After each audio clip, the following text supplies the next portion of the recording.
एक राजा था, उसने अपने मंत्रियों से एक सवाल पूछा कि ऐसा कौन सा कुआं है जिसमें गिरने के बाद आदमी बाहर नहीं निकल पाता।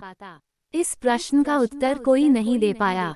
आखिर में राजा ने अपने राज पंडित से कहा कि इस प्रश्न का उत्तर 7 दिनों में बताओ, नहीं तो तुम्हें नगर से बाहर निकाल दिया जाएगा। राज पंडित उस सवाल का जवाब ढूंढने निकला। 6 दिन बीतने के बाद भी राज पंडित को जवाब नहीं मिला। निराश होकर जब वो जंगल से गुजर रहा था, तभी उसकी मुलाकात एक गडेरिया से हुई। गडेरिया ने राज पंडित की उदासी का कारण पूछा। राज पंडित ने उसे सारी बात बता दी।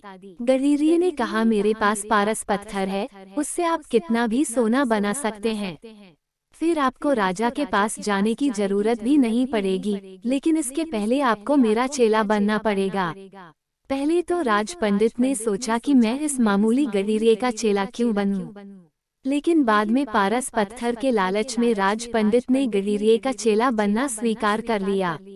इसके बाद गडेरिया बोला, पहले भेड़ का दूध पियो फिर चेले बनो। राज पंडित ने कहा कि यदि ब्राह्मण भेड़ का दूध पिएगा तो उसकी बुद्धि मारी जाएगी। मैं दूध नहीं पीऊंगा। गडेरिया बोला, तो जाओ, मैं पारस पत्थर नहीं दूंगा। राज पंडित बोला, ठीक है, मैं दूध पीने को तैयार हूँ। गडेरिया बोला, अब तो पहले मैं दूध को जूठा करूंगा, फिर तुम्हें पीना पड़ेगा। राज पंडित ने कहा, तू तो हद करता है, ब्राह्मण को जूठा पिलाएगा। गडेरिया ने कहा, तो नहीं दूंगा पारस पत्थर। राज पंडित बोला, मैं तैयार हूँ जूठा दूध पीने को।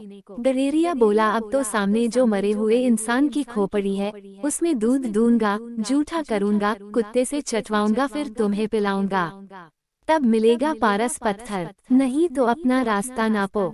राज पंडित ने खूब विचार कर कहा, है तो बड़ा कठिन, लेकिन मैं तैयार हूँ। गडेरिया बोला, मिल गया जवाब। यही तो कुआं है, लोभ का, जिसमें आदमी गिरता जाता है और फिर कभी नहीं निकलता। जैसे कि तुम पारस पत्थर को पाने के लिए इस लोभ रूपी कुएं में गिरते चले गए। राज पंडित को राजा के सवाल का जवाब मिल चुका था।